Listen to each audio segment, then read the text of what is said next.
Hello guys, welcome back to our YouTube channel TechUp. In today's video, we will learn on how to change your Dropbox account password. It's an easy and simple process. All you gotta do is watch this video till the end without skipping. So let's get started.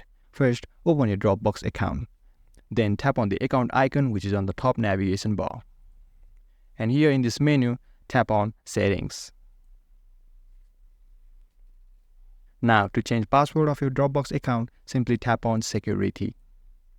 And here you can see a section for password. To change your password, simply tap on this text, Change Password. And here you need to provide your old password. So go ahead and type your old password. Then in the text field given for new password, type your new password. And when that's done, simply tap on the button Change Password.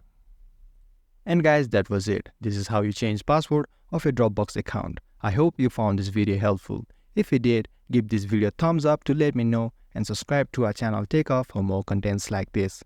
Feel free to drop any of your queries or questions in the comment section below, and don't forget to hit the notification bell to never miss an update from our channel. Thanks for watching and see you in next video.